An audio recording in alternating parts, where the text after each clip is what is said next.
Hello बच्चों, कैसे हो आप लोग। तो बेटा लास्ट में मैंने आपको पढ़ाया था लेक्चर जेई का और नीट के लिए, और वो था लेक्चर 1। अभी आज मैं पढ़ा रहा हूँ लेक्चर 2। और अगेन ये जो टॉपिक मैं पढ़ा रहा हूँ ये सीबीएसई बोर्ड के या किसी भी बोर्ड के सिलेबस में नहीं है। सो आज हम बात करने वाले हैं इलेक्ट्रिकल कैविटी की। कैविटी से समझ में आ गया होगा, कैविटी का मतलब है ऐसा प्लेस जहां पे चार्ज नहीं होगा। अगर हम मास की कैविटी बोलते, लेट से हम बात कर रहे होते कि ये मास की कैविटी है। So we have a body and यहाँ पे कैविटी है, मतलब इसमें मास होगा और इसमें मास नहीं होगा, तो हम क्या बोलेंगे, ये मास की कैविटी है। सिमिलरली अगर हम इलेक्ट्रिकल कैविटी की बात कर रहे होंगे तो हमें मास से मतलब नहीं है। मास में और may not lie, but there should be a place जहां पे कोई भी चार्ज एग्जिस्ट नहीं करता है।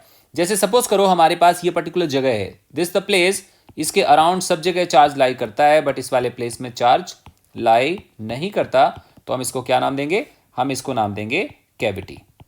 बट हम मास में इंटरेस्टेड है कि चार्ज में, हम चार्ज में इंटरेस्टेड हैं, मतलब इस जगह पे मास हो भी सकता है, मास नहीं भी हो सकता है, but there should not be any charge. So this is called electrical cavity. ऐसे वाले कंसेप्ट को डील करने का एक मेथड है। मेथड ये है कि सच में हमारा जो आर्टिकल है वो कुछ इस तरह से है कि यहां पे कोई चार्ज नहीं है, यहां पे कोई भी चार्ज नहीं है, मतलब it has no charge. But हम क्या अज्यूम करेंगे, हम अज्यूम करेंगे this equal to, we consider that whole sphere has charge. आप बेटा समझने की ट्राई करना। एक्चुअली क्या है, एक्चुअली यहां पे कोई चार्ज नहीं है, बट हम क्या मानेंगे, हम मानेंगे कि इस जगह कोई चार्ज ना होने का मतलब इस जगह पे प्लस चार्ज भी है और माइनस चार्ज भी है। आप सपोज करो इस कैविटी में जितना प्लस हो उतना माइनस हो, तो भी हम क्या बोलेंगे, इस जगह पे कोई चार्ज नहीं है। सो हम इस कैविटी को कैसे कंसीडर करेंगे, हम कंसीडर करेंगे पहले कंसेप्ट में कि होल स्फीयर पे चार्ज है। Complete sphere contains charge plus, जहां पे कैविटी थी ना उस जगह को हम क्या मान लेंगे, उस जगह को हम मान लेंगे कि उस जगह पे नेगेटिव चार्ज है, मतलब ये minus minus minus minus minus ऐसे हो गया।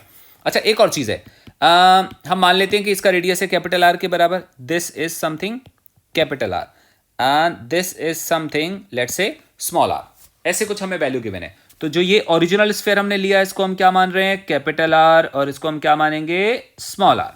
बहुत अच्छी बात है। So we have positive charge, we have negative charge. अब अगर जितनी जितनी जगह पे कैविटी थी जिसकी रेडियस कितनी थी, स्मॉल आर, ये वाला देखो, ये जो स्मॉल आर है ना, अगर हम इस स्मॉल आर के स्फीयर को इस जगह पे प्लेस कर दें तो यहां पे कितना चार्ज बन जाएगा, जीरो बन जाएगा। कारण यहां पे पहले से प्लस है और इस वाले पे कितना है, माइनस है। तो अगर माइनस वाले चार्ज को हम इस जगह पे रखते हैं तो यहां पे नेट चार्ज कितना हो जाएगा, जीरो हो जाएगा। तो ये आर्टिकल कैसे शो होगा, जैसे ये वाला आर्टिकल है। आपको समझ में आ गया। सो कैविटी को हम कैविटी नहीं मानते, हम क्या मानते हैं, it is the combination of to spheres, जिनमें से एक ओरिजिनल स्फीयर है और दूसरा कैसा स्फीयर है, नेगेटिव चार्ज का स्फीयर है। और हमने इलेक्ट्रिक फील्ड कहां पे कैलकुलेट करनी, कैविटी के अंदर कैलकुलेट करनी है। बहुत अच्छी बात है। चलो हम इस आर्टिकल को आगे बढ़ाते हैं। लास्ट टाइम की कुछ बातें हम ध्यान देते हैं जो हमने ऑलरेडी स्टडी करा हुआ है। हमने क्या स्टडी करा, हमने स्टडी करा था कि हमारे पास होता था ये कंडक्टिंग स्फीयर, याद है आप लोग को, ये होता था कंडक्टिंग स्फीयर। कंडक्टिंग स्फीयर में क्या होता था, चार्ज उसके सरफेस पे लाई करता था। मैं आपको पुराने वाले आर्टिकल के बारे में रिवीजन दिखा रहा हूं। चार्ज उसके सरफेस पे लाई करता था। अगर हम यहां से आर डिस्टेंस पे कहीं पे इलेक्ट्रिक फील्ड निकालते ई, तो आपको याद है कंडक्टर के अंदर फील्ड कितनी आती थी, जीरो आती थी। और अगर हम कंडक्टर के बाहर इलेक्ट्रिक फील्ड निकालते थे यहां पे, और मान लो ये डिस्टेंस है लेट से एक्स के बराबर, तो यहां पे इलेक्ट्रिक फील्ड आती थी, जीरो नहीं आती थी। और वो कितनी आती थी, के क्यू अपॉन एक्स स्क्वायर, जहां पे एक्स क्या चीज है, सेंटर से वहां तक का डिस्टेंस है। और ये स्फीयर कैसे बिहेव करता था, एज पॉइंट चार्ज। ये कंडक्टिंग था।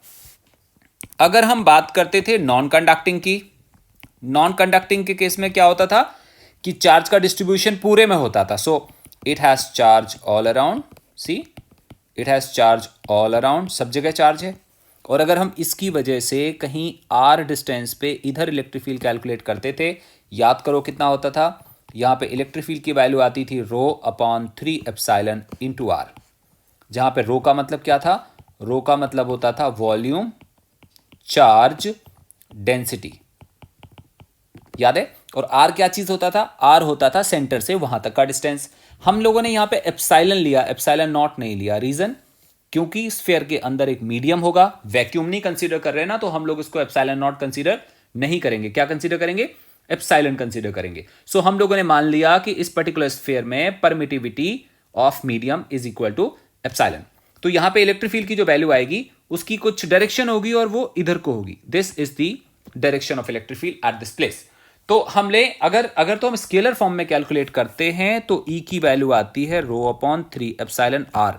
लेकिन अगर हम इसी को वेक्टर फॉर्म में करते हैं तो ध्यान से देखो, सिंस ये वाला स्फीयर पॉजिटिवली चार्ज है, इसकी वजह से किसी भी पॉइंट पे इलेक्ट्रिक फील्ड रेडियली आउटवर्ड होगी, और जो आर वेक्टर होगा ना, ये R vector, this R vector is also radially outward and electric field is also radially outward, so direction of both is radially outward. So we can consider this as E vector equal to rho upon 3 epsilon into R vector. So it's a relation of electric field कहाँ पे, inside non conducting charged sphere. इतना clear हो गया? So ये मैं आपको समझा रहा था पुराने वाले लेक्चर का जो हम लोगों ने ऑलरेडी स्टडी कर रखा है, कहाँ पे, जब मैं बेसिक कोर्स पढ़ा रहा था. So now let us consider again the same situation. We had cavity, और हमने cavity को क्या माना हुआ है, we have considered that cavity meaning we have original sphere and we have another negatively charged sphere, and इन दोनों का combination बनता है क्या, we make this kind of sphere. This is the resultant diagram. We can see it is resultant diagram. Suppose करो हमने electric field यहां पे calculate करनी एट दिस पॉइंट. बेटा ध्यान से देखो, ये वाला पॉइंट कहां पे है, ये एक स्फीयर के अंदर है, दूसरे के अंदर है, कि दोनों के अंदर है. चेक करो, ये वाला पॉइंट दोनों स्फीयर के अंदर है, क्योंकि ये पर्टिकुलर पॉइंट बड़े वाले स्फीयर के अंदर भी है. देखो ध्यान से देखो, दिख रहा होगा, क्या बात दिख रहा है आपको, बहुत अच्छी बात है. ये वाला पॉइंट बड़े वाले स्फीयर के अंदर भी है, और बताऊं आपको, ये वाला पॉइंट अंदर वाले स्फीयर के अंदर भी है, बिकॉज ये कहां पे है, यहां पे है, तो ये इसके अंदर भी है. क्लियर हो गया? इसका मतलब इस वाले पॉइंट पे एक की वजह से इलेक्ट्रिक फील्ड आएगी कि दोनों की वजह से आएगी, जल्दी बोलो. दोनों की वजह से आएगी ना? यस, दोनों की वजह से आएगी. तो ऐसा करते हैं, हम थोड़ा बैक चलते हैं और हम बात करते हैं कि जो ये वाला पॉइंट है ना, लेट्स से वी से दिस पॉइंट पी, तो इस वाले केस में ये वाला पॉइंट होगा P. Yes no, this point is P. और इस वाले स्फीयर के केस में this point would be the P, because P lies inside both the sphere. तो इस थर्ड वाले डायग्राम में हम लोगों ने कंबाइंड डायग्राम लिया, और इसके सेकंड और फर्स्ट में हमने सेपरेट डायग्राम ले लिए. एक काम करते हैं, हम ऐसा मान लेते हैं कि ये है सेंटर C1. किसका सेंटर? किसका सेंटर? ओरिजिनल स्फीयर का. और ये है सेंटर C2. ये किसका सेंटर है? ये उस कैविटी के अंदर का सेंटर है. क्लियर हो गया? अच्छा, ऐसा करते हैं, यहां से लेके P तक का डिस्टेंस अज्यूम करते हैं कि ये है कुछ R1 वेक्टर. आई होप आपको समझ आ गया. What is R1? सोच के बताओ. What is R1? R1 is distance of point P from center of original sphere. बिल्कुल सही. अच्छा, एक काम करते हैं, this is something R2 vector. This is something R2 vector. जल्दी से बताओ, what is R2 vector? R2 vector is the position vector of P from center of cavity. अच्छा, एक काम करते हैं, हम सबसे पहले कैलकुलेट करते हैं फर्स्ट पॉइंट, और यहां पे हम क्या लिखते हैं, electric field at P due to big sphere. आपको क्लियर हो रहा है? इसका मतलब क्या हुआ, P पॉइंट पे इलेक्ट्रिक फील्ड कैलकुलेट कर रहे हैं हम, किसकी वजह से निकाल रहे हैं, हम बिग स्फीयर की वजह से निकाल रहे हैं. बहुत बढ़िया. और वो कितना आएगा वो value, E1 vector is equal to rho upon 3 epsilon into R1 vector. बेटा हो गया, बहुत ही बढ़िया. Now we have second point and we write electric field at P due to small sphere और cavity, due to small sphere और cavity, और इसको हम क्या नाम देते हैं, E2. And what is that? Rho upon 3 epsilon into minus R1 vector. सोच के बताओ मैंने माइनस क्यों लिखा, जल्दी बोलो. इसलिए लिखा क्योंकि दूसरे वाले कैविटी को देखना, इस वाले को देखो, इसकी वजह से इस वाले पॉइंट पे अगर ये पूरा का पूरा स्फीयर पॉजिटिव होता, अगर पॉजिटिव होता तो इलेक्ट्रिक फील्ड कहां पे होती, बता, बाहर की तरफ होती. बट एक्चुअली ये स्फीयर कैसा है, नेगेटिव है, इसलिए इलेक्ट्रिक फील्ड कहां पे होगी, अंदर की तरफ होगी. जबकि आर वेक्टर किधर है, आर वेक्टर बाहर की तरफ है, इलेक्ट्रिक फील्ड कहां पे, अंदर की तरफ है, इसलिए साइन कैसा आ रहा है, माइनस साइन आ रहा है. बहुत ही बढ़िया. Now we can say that net electric field at P. सोच के बताओ कितना आएगा. टोटल इलेक्ट्रिक फील्ड आएगा E net equal to what, E1 plus E2, and that equal to what, rho upon 3 epsilon and R1 vector minus R2 vector. Clear? बहुत बढ़िया. Let us make again original diagram. बेटा देखें, original diagram थोड़ा सा बड़ा बनाता हूं, समझ में आराम से आएगा. ये डायग्राम था, बहुत सही. और ये उसके अंदर क्या थी, कैविटी थी. ये क्या था, C1, और ये क्या था, C2, और P कहाँ पे था, यहाँ पे. बहुत समझदार बच्चे हैं. और R1 वेक्टर क्या था, ये था. व्हाट इज R2 वेक्टर, सोच के बताओ. R2 वेक्टर वाज ये वाला. यस. अच्छा, P पॉइंट पे इलेक्ट्रिक फील्ड की वैल्यू कितनी आ रही थी, सोच के बताओ. अच्छा, एक और काम करते हैं हम, इसको बोल देते हैं, ये देखो, इसको बोल देते हैं C1 C2 वेक्टर. ऐसा क्यों, C1 और C2 के बीच का वेक्टर बोल दिया हमने, C1 C2 वेक्टर. क्लियरली देखो यहाँ पे डायग्राम से आप जानते हो ना एडिशन ऑफ वेक्टर क्या होता है. एडिशन ऑफ वेक्टर क्या दिखता है, जब हम एक के हेड से दूसरे को टेल को ऐड करते हैं तो फिर वो होता है एडिशन ऑफ वेक्टर. मतलब इस डायग्राम के हिसाब से हमें क्या दिख रहा है, देखो हमें दिख रहा है C1 C2 vector plus R2 vector is what, R1 vector. I think ठीक है. और अगर हम इसको रिवर्स करते हैं, मतलब C1 और C2 वेक्टर निकालते हैं, तो ये कितने के बराबर आता है, R1 vector minus R2 vector. Yes no, बहुत ही बढ़िया. अच्छा, एक चीज याद है, हम लोगों ने ऊपर वाले डायग्राम में अभी भी कैलकुलेट करा था. E net was rho by 3 epsilon R1 vector minus R2 vector. ये लिखा हुआ देखो, ये सामने दिख रहा है ना, रो upon 3 epsilon R1 vector minus R2 vector. और जब हमने इसको नीचे लिखा तो क्या आया, रो upon 3 epsilon R1 vector minus R2 vector. And this R1 vector minus R2 vector is nothing but C1 C2 vector. तो अगर हम इसको लिखेंगे तो ये कितने के बराबर आएगा, रो अपॉन 3 एप्सिलॉन, साथ में क्या लिखेंगे, C1, जस्ट अ मिनट, हम यहां पे लिखेंगे C1 C2 vector and this is E vector. अब आप सोच के सोचो बेटा, ये चीज आपको कैसी लग रही है, वेरिएबल लग रहा है, कांस्टेंट लग रहा है, यूनिफॉर्म लग रहा है, नॉन यूनिफॉर्म लग रहा है, व्हाट डू यू थिंक. इसका हम एनालिसिस करते हैं, देखो ध्यान से. व्हाट अबाउट इट, पूरे के पूरे स्फीयर में और होल कैविटी के अंदर रो अपॉन 3 एप्सिलॉन नॉट की वैल्यू क्या होगी, कांस्टेंट होगी. Now what is C1 C2, C1 C2 is a vector originating from original sphere terminating on the center of cavity. P point हम लोगों ने डिफाइंड लिया था कि नॉट डिफाइंड लिया था, हम लोगों ने रैंडमली ले लिया था. तो P पॉइंट कैविटी के अंदर कुछ भी हो सकता है, रैंडम पॉइंट हमने कोई भी कंसीडर कर लिया. और हमें क्या दिख रहा है यहाँ पे, इलेक्ट्रिक फील्ड की वैल्यू रो upon 3 epsilon C1 C2 vector के बराबर आ रही है. इसका मतलब क्या हुआ, मैं और थोड़ा दिखाता हूं आपको.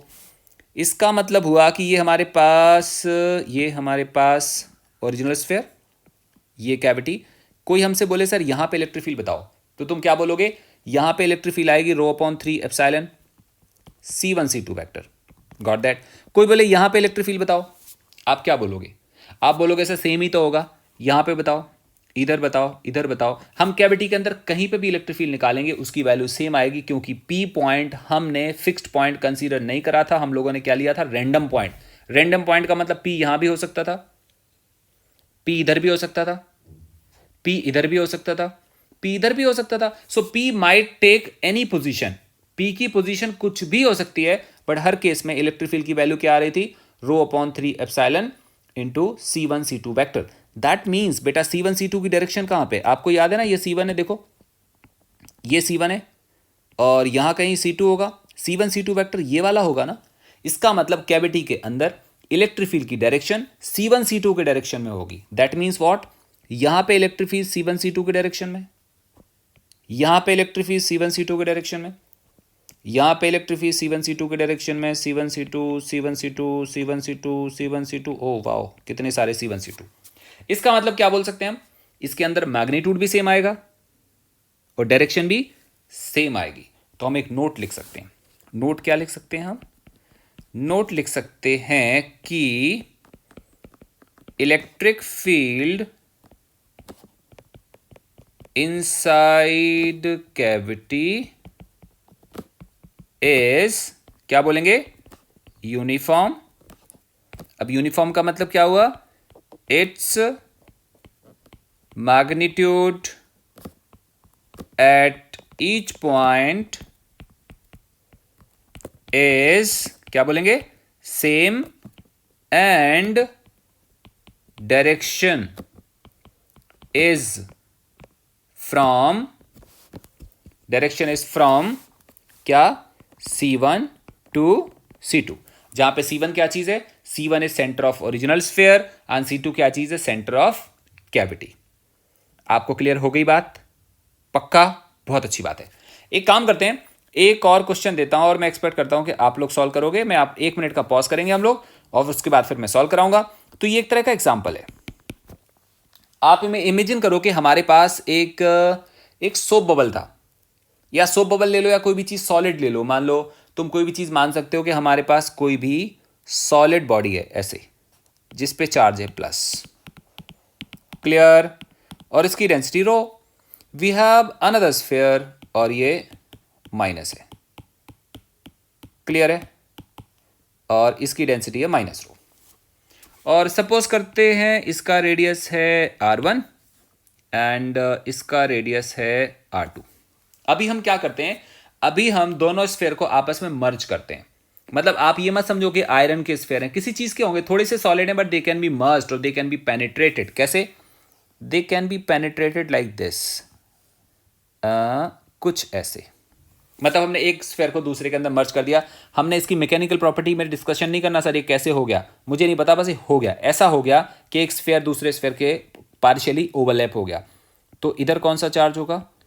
यहां पे होगा प्लस चार्ज, यस नो, और यहां पे होगा माइनस चार्ज। और ये होगा क्या? और ये होगा क्या? ये एक होगा सेंटर किसका? पहले वाले स्फीयर का, जिसे हम C1 कहते हैं, इसको हम क्या बोलेंगे? C2 बोलेंगे। बहुत अच्छी बात है।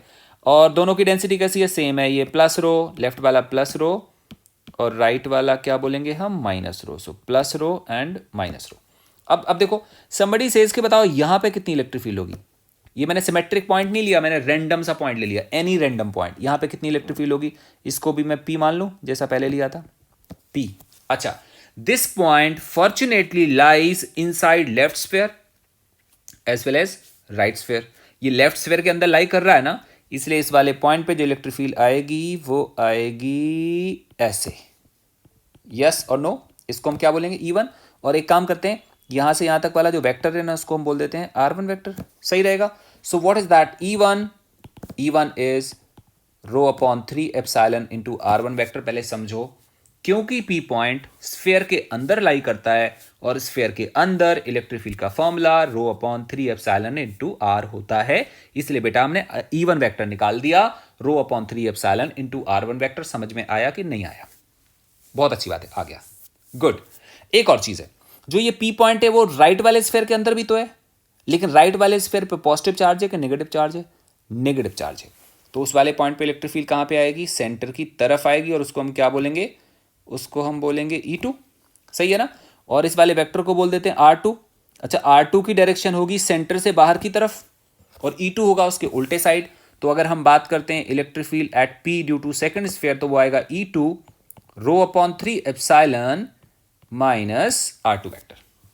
पहले देख लो समझ में आया कि नहीं आया? बहुत अच्छी बात है, आ गया। अगर हमसे बात करी जाए E net, so what is E net? जब दो वेक्टर की बात करते हैं तो वो कभी भी सब्ट्रैक्ट नहीं होते, वो हमेशा ऐड होते हैं। सो E नेट क्या आएगा? E1 vector plus E2 vector. चलो जी, सिंप्लीफाई करते हैं। So we have this E net equal to rho upon 3 epsilon R1 vector minus R2 vector. हम ये कॉम्पिटिटिव क्लास कर रहे हैं तो ये मान के चलते हैं कि आप लोगों को बड़ी बेसिक सी बातें तो समझ में आती हैं। R1 vector minus R2 vector, देखो पीछे डायग्राम से किसके बराबर आएगा? ये आएगा C1 इंटू C2 वेक्टर। इससे क्या क्लियर हुआ? इस पर्टिकुलर केस में भी जब हमने कैविटी नहीं एक्चुअली क्रिएट करी, बट दो स्फीयर्स का मर्जर करा हुआ है, तब भी इलेक्ट्रिक फील्ड की वैल्यू क्या आ रही है? रो अपॉन 3 एप्सिलॉन C1 C2 के बराबर। और ये यूनिफॉर्म होगी कि नॉन यूनिफॉर्म होगी? तो हम क्या लिखेंगे? Note this field is also uniform field. मतलब ये वाली फील्ड भी कैसी है? यूनिफॉर्म है, सब जगह मैग्नीट्यूड सेम होगा, सब जगह डायरेक्शन भी कैसे आएगी, सेम आएगी। बहुत अच्छी बात है, आई थिंक क्लियर हो गया होगा। चलो जी, बहुत अच्छी बात है। हम अभी कैविटी की बात कर रहे थे, बट हम कौन सी वाली बॉडी की बात कर रहे थे, हम स्फीयर की बात कर रहे थे। अब ऐसे करते हैं, अब हम सिलेंडर की बात करते हैं। We talk about cylinder. अच्छा, सिलेंडर दो टाइप के हो सकते हैं, कंडक्टिंग और नॉन कंडक्टिंग। बेसिक क्लास में मैंने आपको कंडक्टिंग सिलेंडर के बारे में समझा दिया था। अभी हम पढ़ेंगे कौन सा वाला सिलेंडर, नॉन कंडक्टिंग।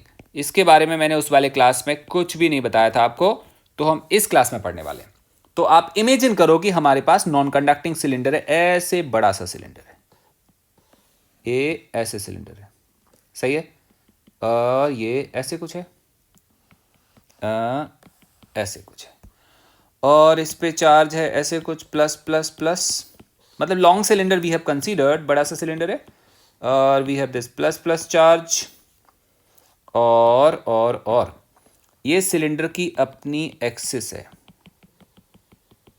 ओके, और ये सिलेंडर की अपनी रेडियस है। बाकी तो तुम लोग समझदार हो, ठीक ना।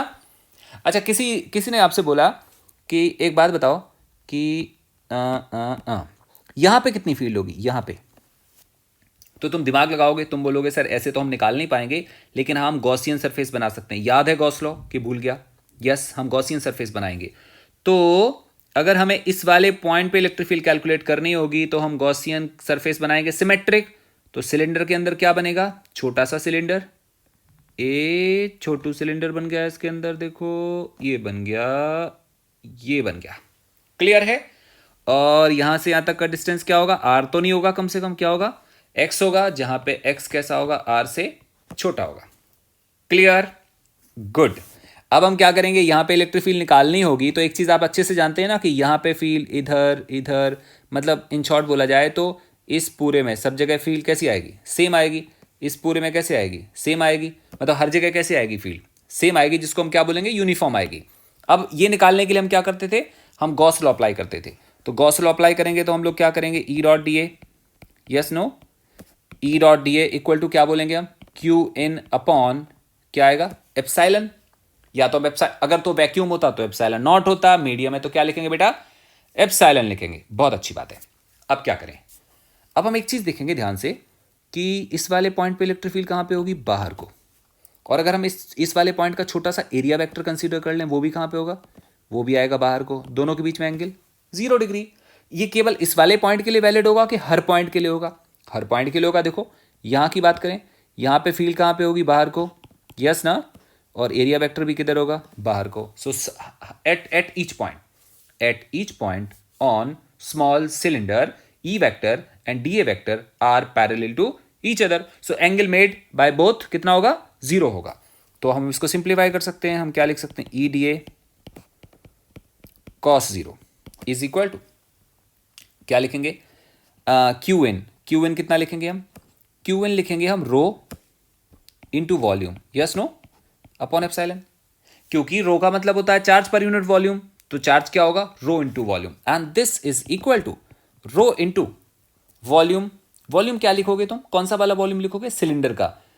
और तुम्हें मालूम है इसका वॉल्यूम कितना आएगा, इसका वॉल्यूम आएगा एरिया, सिंस ये एक्स है तो ये भी क्या, इधर की रेडियस भी कितना होगी, एक्स होगी, तो इसका वॉल्यूम आएगा पाई एक्स स्क्वायर। और एक काम करते हैं, हम इस सिलेंडर का लेंथ कितना ले लेते हैं, एल ले लेते हैं, यस नो, ये इतना आ जाएगा। So volume is pi x square into L.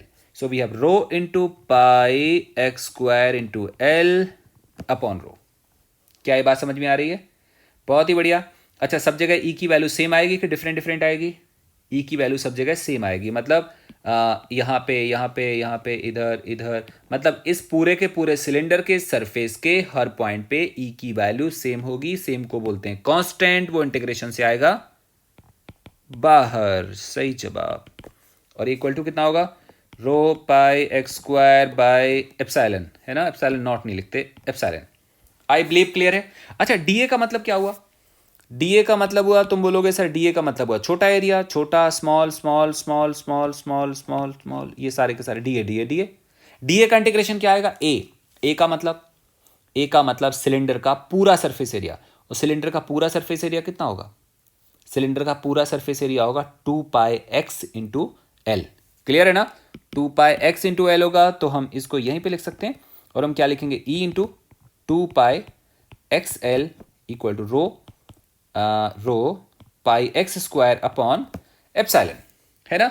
ये देखो x कैंसिल हो जाएगा, पाई कैंसिल हो जाएगा, और l के बारे में बात करें तो l यहाँ पे भी था, यहाँ पे था, है ना? ये यहाँ भी था, तो l वैसे कैंसिल हो गया, देखो l कैंसिल हो गया, पाई कैंसिल हो गया, x कैंसिल हो गया, क्या बचा? ध्यान से देखो।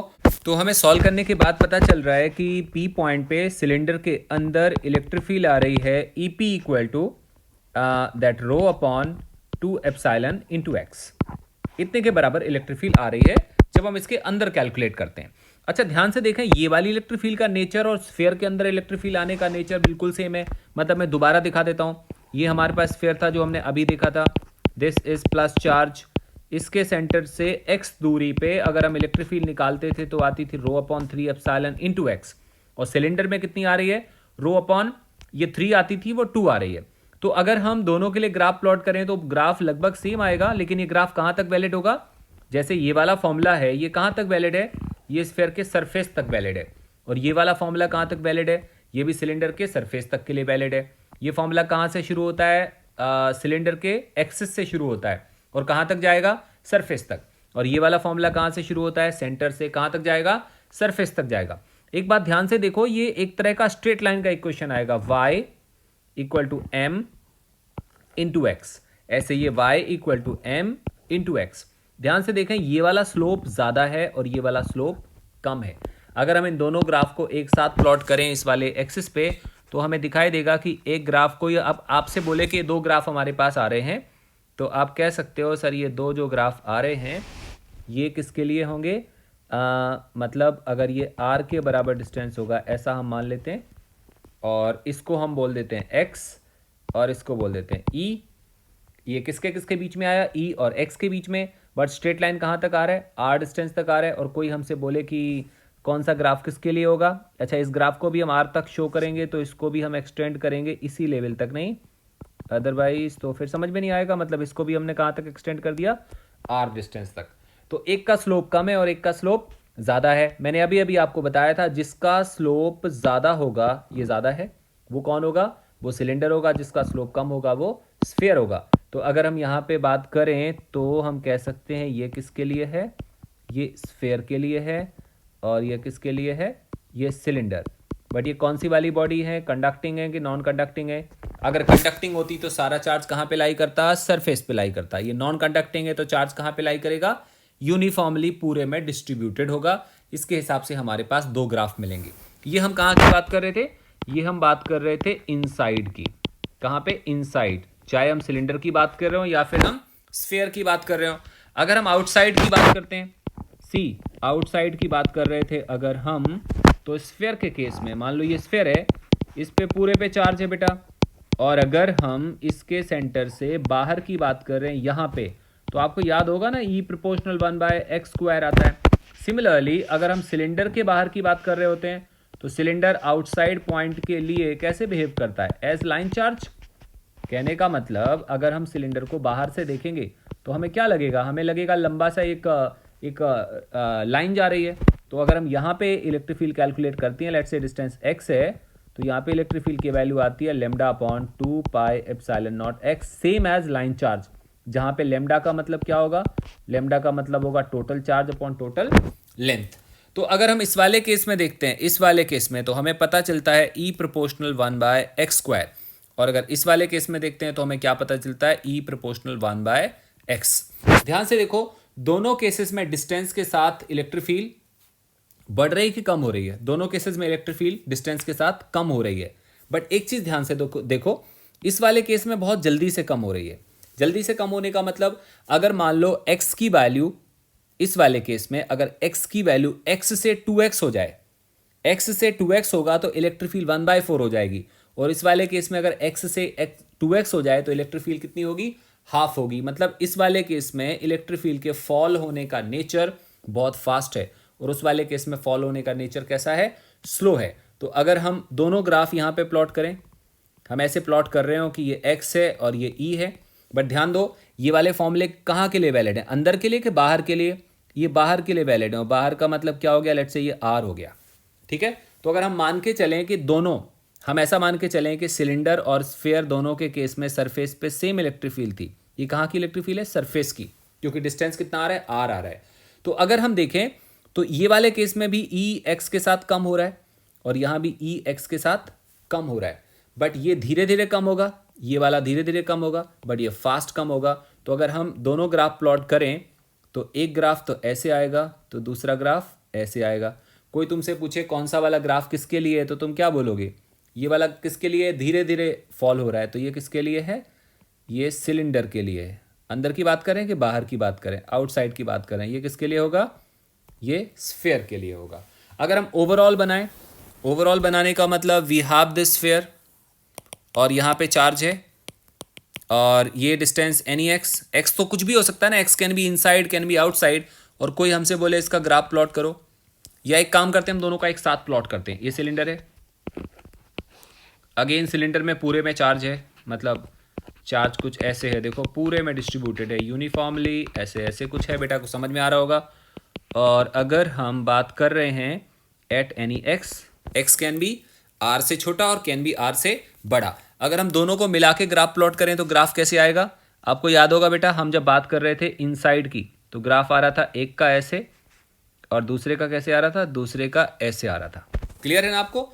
और जिसका स्लोप कम था वो कौन था, स्फीयर, तो ये फर्स्ट वाला ग्राफ कौन सा होगा, ये स्फीयर होगा, ये स्फीयर है, और ये क्या होगा, ये सिलेंडर होगा क्योंकि इसका स्लोप ज़्यादा था। उसके बाद मैंने क्या बोला अभी अभी, ये कब कहाँ की बात हो रही है, इनसाइड की बात हो रही है। अगर हम आउटसाइड की बात करें, आउटसाइड की बात करने का मतलब हुआ डिस्टेंस आर से ज़्यादा होगा। स्फीयर के केस में ग्राफ बहुत जल्दी से फॉल होगा और सिलेंडर के केस में ग्राफ धीरे धीरे फॉल होगा। तो अगर हम यहाँ पे ग्राफ दिखाते हैं तो कैसे दिखाएंगे, हम दिखाएंगे ये ऐसे गिर रहा है, और इसको शो करेंगे तो कैसे दिखाई देगा, ये रिलेटिवली थोड़ा धीरे धीरे फॉल हो रहा होगा दोनों में कर्व, बट ये इस हिसाब से ग्राफ आएगा। So this for sphere and this is for cylinder, clear हो गया। तो हम ये बात कर रहे हैं अभी सिलेंडर और स्फीयर में आपस में कंपैरिजन, ये क्यों कर रहे हैं दोनों में, क्योंकि अभी हम स्फीयर के अंदर कैविटी की बात कर चुके हैं, अब हमने बात करना है सिलेंडर के अंदर कैविटी की।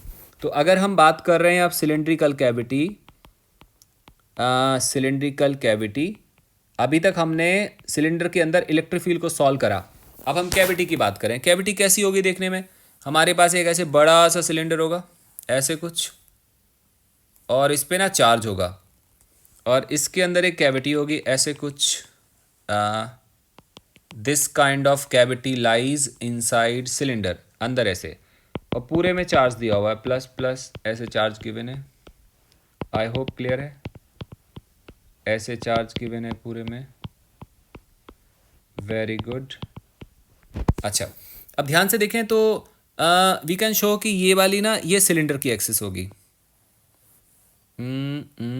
ये सिलेंडर की एक्सिस होगी, ओरिजिनल सिलेंडर की एक्सिस होगी, है ना, और ये इस वाले सिलेंडर की एक्सिस होगी, कौन से सिलेंडर की नहीं, बेसिकली ये कैविटी के अंदर की एक्सिस होगी, ये वाली, दिस इज कैविटी के अंदर की एक्सिस, क्लियर है। अच्छा ध्यान से देखो, ऐसे वाला डायग्राम देखोगे तो कुछ नहीं समझ में आना।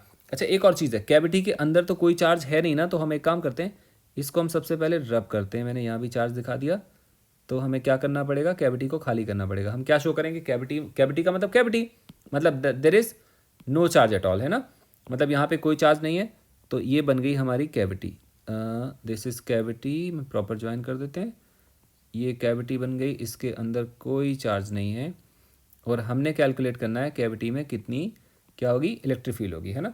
अब हम दिखा देते हैं इसकी एक्सिस दोबारा से, ये इसकी एक्सिस है, ये एक्सिस, ये एक्सिस, ये एक्सिस बन गई, है ना। तो ये हमारे पास क्या आ गई, इसको हम क्या नाम देंगे, इसको हम नाम देंगे एक्सिस ऑफ सिलेंडर, है ना बच्चा, और इसको क्या नाम देंगे हम, इसको नाम देंगे axis of cavity. Same solve करेंगे जैसा हमने पहले सॉल्व करा, ऐसे में कुछ नहीं समझ में आना, मैं आपको बता रहा हूँ। हम क्या करेंगे, जो ये वाला क्रॉस सेक्शन है ना, ये क्रॉस सेक्शन, इसको पलट देते हैं। पलटने का मतलब ऐसे मान लो कि एक रॉड पड़ी हुई है, हम उसको ऐसे स्टैंडिंग पोजीशन में ले आते हैं, या सिंपल बोलो तो 90 डिग्री पे घुमा देते हैं। अगर हम इसको 90 डिग्री पे घुमाएंगे तो इसका डायग्राम देखने में पता है कैसे लगेगा? This diagram will appear as this. ये ज़्यादा अच्छा है समझने में, है ना? ये क्या चीज़ है? What is this? ये सिलेंडर की एक्सिस है। And what is this? ये कैविटी की एक्सिस है। और कैविटी कहाँ होगी? कैविटी यहाँ होगी, समझो आप। ऐसे कुछ भी बना दिया मैंने साइड में। और ये होगा सिलेंडर। और चार्ज शो कर रहे थे हम, पूरे में चार्ज होगा लेकिन कैविटी में चार्ज नहीं होगा।